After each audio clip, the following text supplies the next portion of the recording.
The Zephyrian Empire had a simple philosophy when it came to galactic dominance. Might makes right, and teeth make might. For 3 millennia, this had served them remarkably well, considering their entire species had evolved from apex predators on a death world where the primary evolutionary pressure was eat or become a decorative bone arrangement.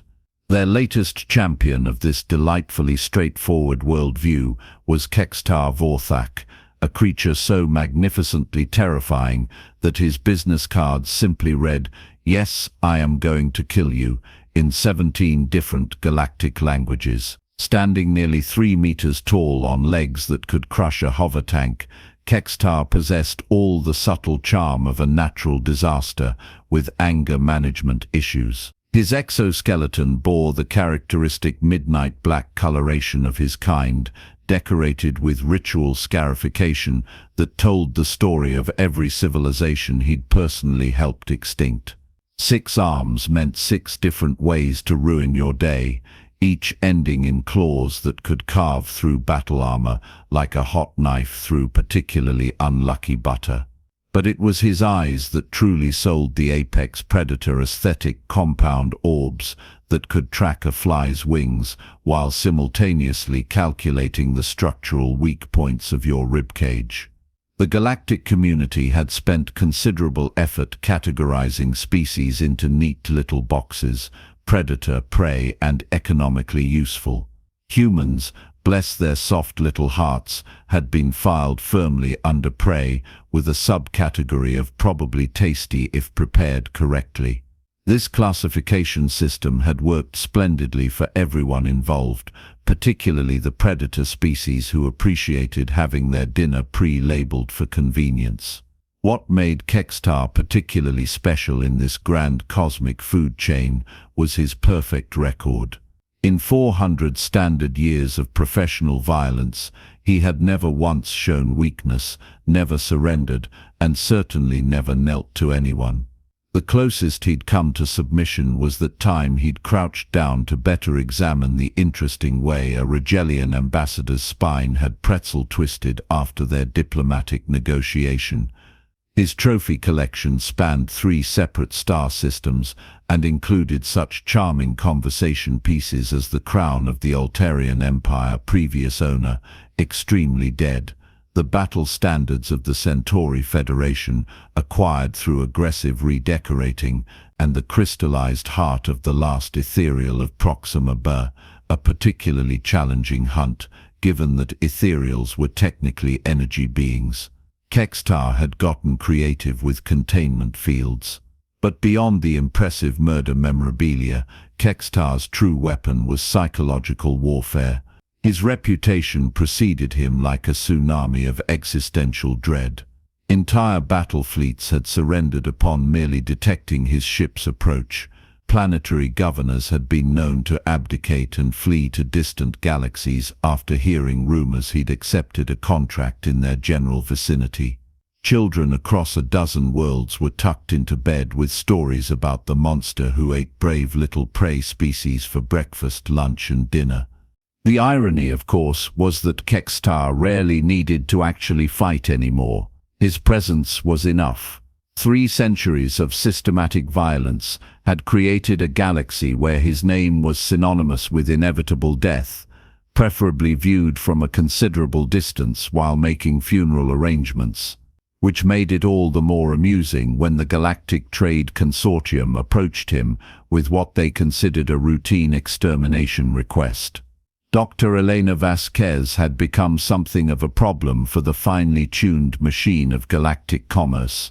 While most humans were content to exist as the galaxy's favorite endangered species, Elena had developed the decidedly unhelpful habit of actually doing something about it. Her crimes against civilized society included liberating entire enslaved populations, sabotaging mining operations that treated sentient beings as disposable equipment, and worst of all, making other prey species believe they could fight back. The bounty on her head was impressive enough to buy a small moon, which said something about how thoroughly she'd irritated people who could afford to purchase celestial bodies as weekend retreats. Elena had started as a xenobiologist, studying the fascinating ways different species could be exploited for maximum profit. Somewhere along the way, she'd developed the inconvenient character trait known as a conscience, and decided that maybe treating sentient beings like inventory wasn't the pinnacle of civilized behavior.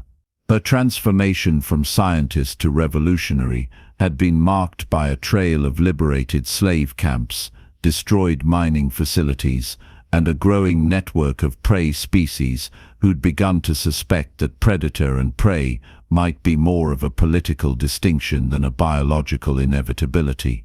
The Trade Consortium had labeled her a terrorist, which was their standard response to anyone who interfered with quarterly profit margins. Kextar accepted the contract with the sort of bored professionalism that comes from 4 centuries of turning living beings into decorative arrangements. A human, one soft little primate with delusions of heroism. He'd hunted creatures that could manipulate gravity with their thoughts, survived in the vacuum of space, and shot laser beams from various improbable body parts. This would be a vacation that happened to involve homicide. The tracking led him to Kepler 442c, a jungle moon that specialized in being both humid and hostile. The locals were a charming collection of poisonous plants, carnivorous insects the size of hover cars, and weather patterns that seemed personally offended by the concept of visibility. It was exactly the sort of place a desperate human might choose for a last stand, assuming they enjoyed their final moments seasoned with tropical diseases and aggressive foliage. Kextar's hunting technology was a masterpiece of predatory engineering. Thermal sensors that could detect body heat through 3 meters of solid rock, olfactory enhancers that could track individual DNA signatures across continents, and movement detectors sensitive enough to spot a butterfly's heartbeat. Against a primitive human on a backwater moon, it was like bringing a plasma cannon to a thumb war. The first 3 days went exactly as expected. His sensors picked up Elena's trail, his analysis predicted her movements, and his enhanced physiology allowed him to cover ground at a pace that should have made capture inevitable. The only problem was that somehow, some way, she kept not being where his infallible technology said she should be. Day 4 brought the first hint that perhaps this wouldn't be the relaxing murder vacation he'd anticipated. His thermal sensors detected a human heat signature in a cave complex. His movement detectors confirmed a single target.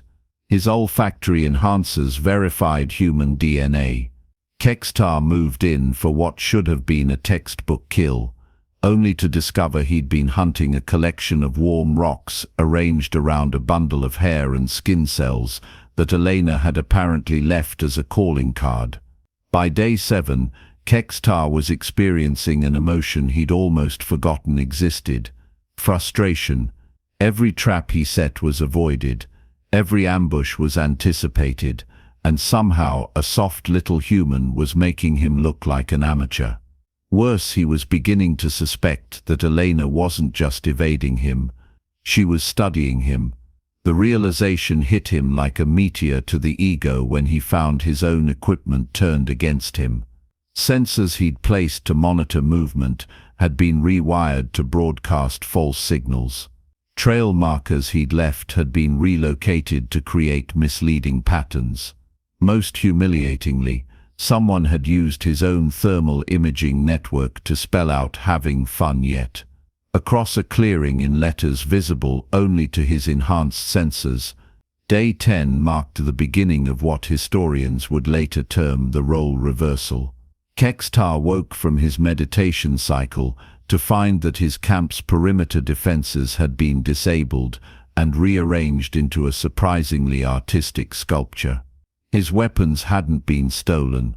They'd been disassembled and rebuilt into what appeared to be a functional but thoroughly ridiculous wind chime. Elena had left a note. Your tech is impressive, but you're thinking like a predator. Try thinking like prey for a change. P.S. Your species has a fascinating weakness to subsonic frequencies. Did you know that? She was right, of course. Zephyrians were apex predators, but evolution was a harsh teacher, and every advantage came with corresponding vulnerabilities. Their enhanced hearing, so perfect for tracking fleeing prey, became a liability when someone started broadcasting carefully calibrated sound waves that could induce nausea, disorientation, and the sudden urge to lie down and contemplate life choices. Over the following days, Elena demonstrated a comprehensive understanding of Zephyrian biology that would have impressed his species' greatest scientists. She knew their sleep cycles, their dietary requirements, their psychological patterns, and apparently their frequency vulnerabilities. Every morning brought new evidence of her nocturnal activities, equipment rearranged, supplies relocated, and always those helpful notes explaining exactly how she'd exploited some aspect of his physiology that he'd never considered a weakness. The other prey species on the moon began to take notice. The same creatures that had scattered in terror at Kextar's arrival started watching from the shadows, taking notes, learning.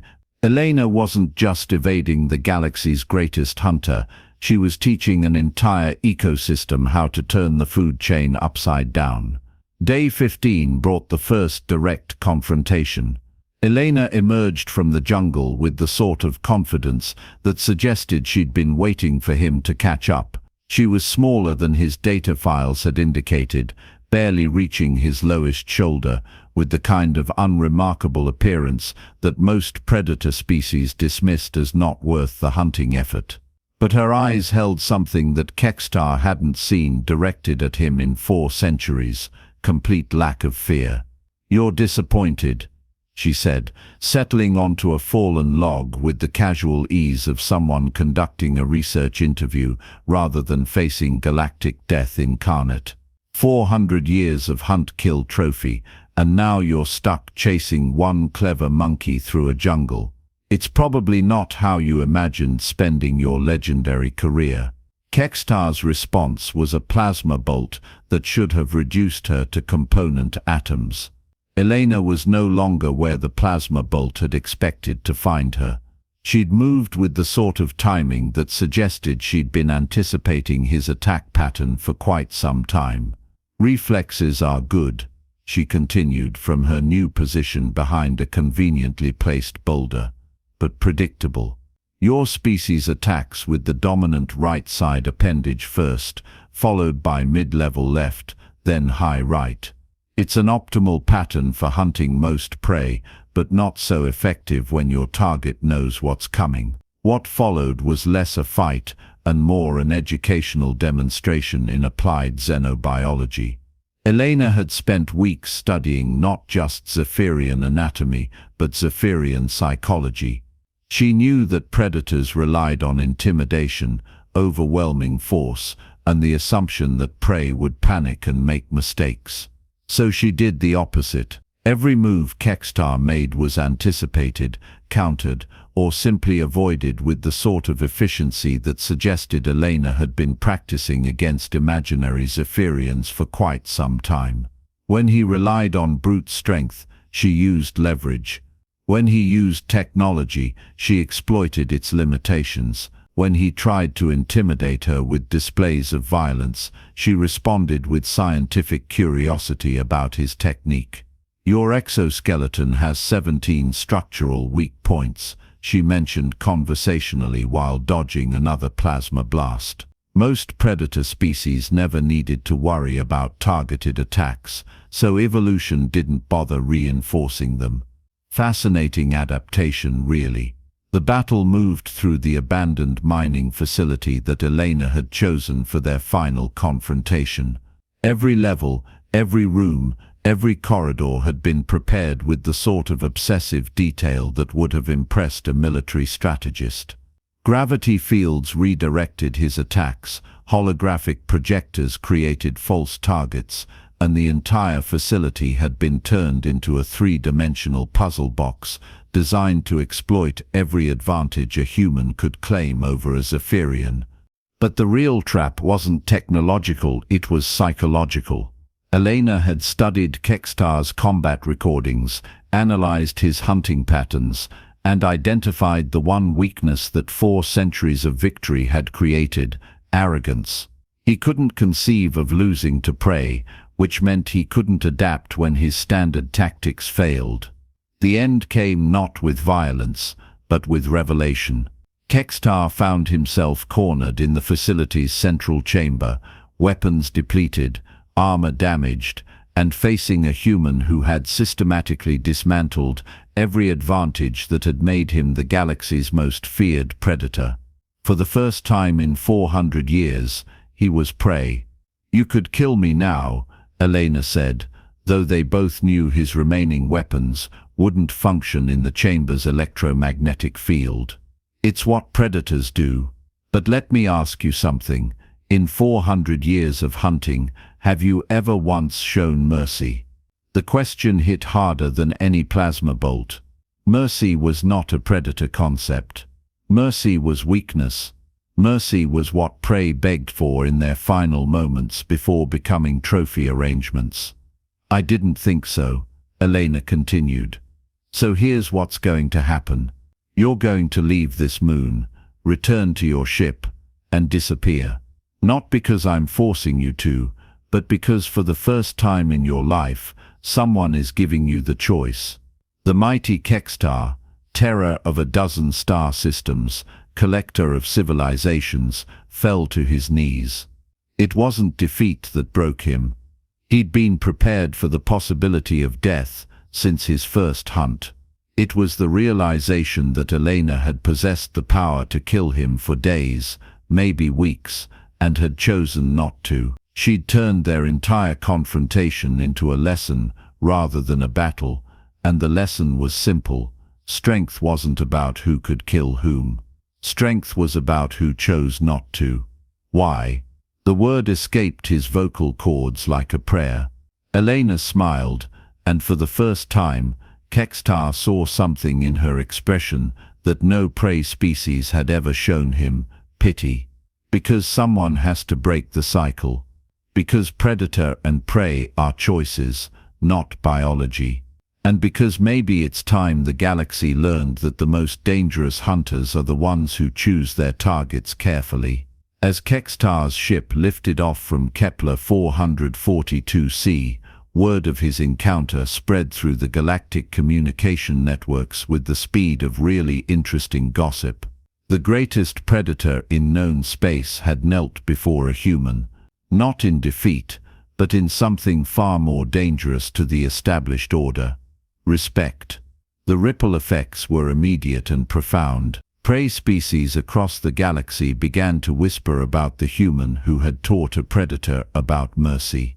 Predator species found themselves facing the uncomfortable question of what happened when their prey stopped acting like prey.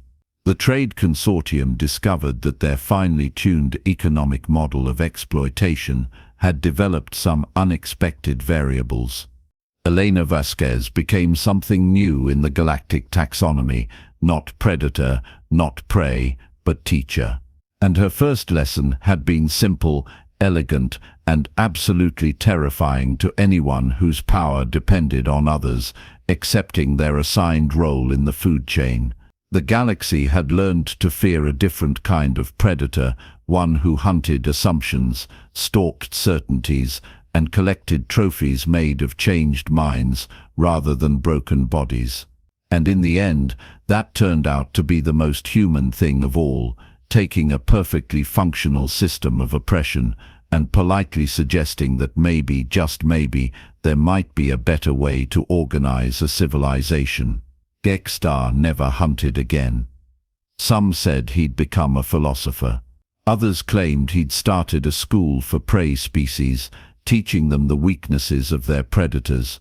A few insisted he'd simply disappeared into the vast emptiness between stars, contemplating the difference between strength and wisdom. But throughout the galaxy, whenever someone mentioned the predator who never knelt, others would smile and add, until he met a human who taught him that the strongest position of all was choosing when to stand and when to kneel. And in the cosmic irony that the universe seemed to specialize in, the prey had become the hunter had become the student, and everyone had learned that the most dangerous assumption in the galaxy was believing that things would always stay exactly the way they were.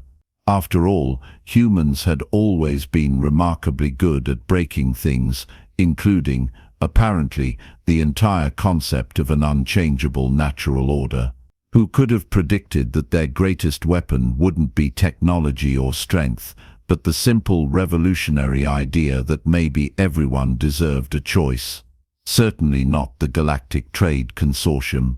Their quarterly reports were going to be very interesting reading,